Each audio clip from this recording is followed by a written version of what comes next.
juga terkait dengan bencana alam kan sudah lebih dari 1.000 juga ya Pak ya, di semester 1 ini dan khususnya di titik-titik banjir. Tadi juga ada arahan nggak sih Pak untuk antisipasi ini? Ya, tadi yang dibahas juga semua jenis bencana, jadi tidak hanya terkait dengan kekeringan, kebakaran hutan dan lahan, tapi juga bencana-bencana hidrometeorologi basah juga sempat dibahas, dan juga persiapan kita untuk menghadapi di akhir tahun nanti ketika hujan kembali datang dan kemudian ada ancaman bencana hidrometeorologi basah, ada siklon tropis dan sebagainya. Untuk di Jakarta Pak, kira-kira apakah dilakukan modifikasi cuaca juga tuh? Kalau di Jakarta situasional ya, jadi BMKG bekerjasama dengan BPBD DKI Jakarta itu secara situasional melihat situasi yang ada di Jakarta. Jadi ketika memang kondisinya sudah hari tanpa hujan cukup panjang, maka dilakukan operasi modifikasi cuaca dengan catatan ketika awan masih ada ya, karena kalau tanpa awan kita tidak bisa memodifikasi, sehingga nantinya bisa membuat Jakarta lebih adem gitu. Karena begini, di beberapa gedung tinggi di Jakarta, kerjasama BMKG juga dengan BPBD DKI Jakarta, itu kita juga memasang namanya ground based generator. Jadi ketika nanti ada awan yang kira-kira sehat untuk menghujankan Jakarta, maka akan dilepaskan uap air atau flare untuk kemudian terjadilah hujan. Ini biasanya kalau dalam 2-3 minggu tanpa hujan sama sekali, kualitas udara di Jakarta juga menurun. Jadi salah satu upayanya adalah dengan melakukan hujan pada saat kondisinya memungkinkan di Jakarta. Pak, tadi Pak Presiden menyampaikan adanya upaya mitigasi dari BMKG untuk menghadapi El Nino Godzilla ini?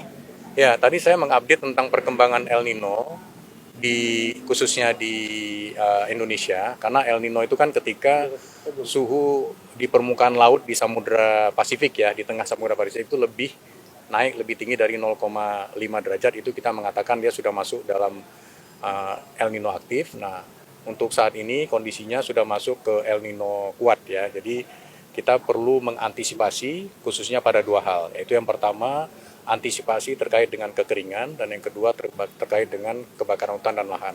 Untuk kekeringan, BMKG melakukan beberapa modifikasi cuaca bekerjasama dengan BNPB, bekerjasama dengan Kementerian Kehutanan dan juga dengan swasta untuk pengisian waduk. Ya, pengisian waduk-waduk yang ada di Indonesia, kita punya 240 waduk, beberapa memang tidak semua, itu kita coba isi agar bisa difungsikan untuk PLTA, bisa difungsikan untuk irigasi dan air bersih. Kemudian untuk kebakaran hutan dan lahan, tadi saya sebutkan ada 6 provinsi yang menjadi fokus kita semua, yaitu ada Riau, Jambi, Sumatera Selatan, kemudian Kalimantan Barat, Kalimantan Tengah, dan Kalimantan Selatan. Itu juga dilakukan secara berkala operasi modifikasi cuaca untuk menjenuhkan tanah di sana, tanah gambut di sana, agar dia tidak mudah terbakar. Termasuk kita melakukan di Kepulauan Riau juga untuk modifikasi cuaca dan juga di Aceh, beberapa tempat secara situasional tergantung situasi dan kondisi di sana. Sudah dilakukan selama tahun 2026 ini sudah dilakukan dan efektivitasnya sekitar 30-40% dapat menambah curah hujan pada daerah-daerah tertentu. Tadi kan secara berkala Pak, itu frekuensinya berapa banyak ya Pak untuk modifikasi cuaca, terutama untuk yang hotspot yang potensi karhutla? Ya, jadi kalau modifikasi cuaca itu begini, sebenarnya kita sudah melakukan pendekatan secara integratif ya, dimulai dengan data dari permukaan muka air tanah di daerah gambut yang dimiliki oleh Kementerian Lingkungan Hidup. Kemudian kita koordinasi juga dengan Kementerian Kehutanan yang memiliki aplikasi Sipongi. Jadi kalau permukaan muka air tanah pada daerah gambut itu sudah turun pada ketinggian kedalaman tertentu, maka di sana ditetapkan perlu dilakukan operasi modifikasi cuaca untuk menjenuhkan.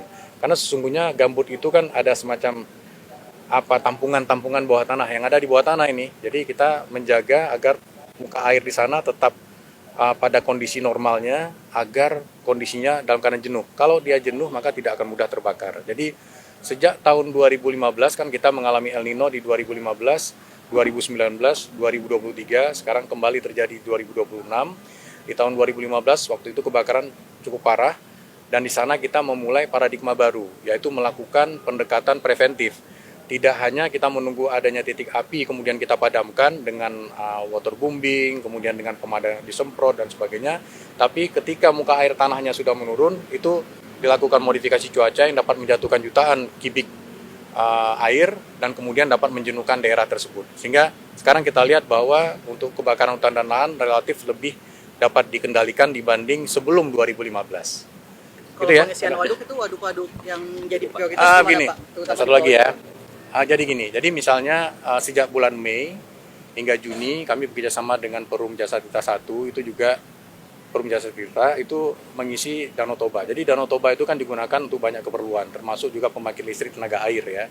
Sehingga penyusutan air bisa sampai 1 cm per hari ya. Jadi di sana kita lakukan operasi modifikasi cuaca untuk memaintain atau menjaga permukaan air dalam kondisi normal sehingga masyarakat masih tetap bisa bertani, kemudian pembangkit listrik tenaga air juga dapat terjaga, dan kira-kira investasinya itu 10 kali lebih kecil daripada rupiah yang dihasilkan dari air yang digunakan untuk PLTA, karena banyak industri-industri besar yang ada di sekitar Danau Toba. Kalau di Jawa Pak, yang maksudnya yang banyak sawah di situ Pak? Ya, kalau di Jawa ada beberapa tempat ya. Tentunya kita bekerja sama. Tadi saya sudah berdiskusi dengan Menteri Pekerjaan Umum, BMKG, kita memiliki kedeputian modifikasi cuaca, kita bekerja sama dengan Balai Besar Wilayah Sungai.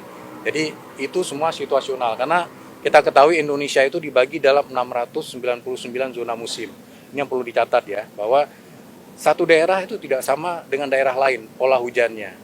Ya, pola hujannya tidak sama. Jadi ada daerah yang mengalami hanya satu musim, tidak mengenal musim kemarau.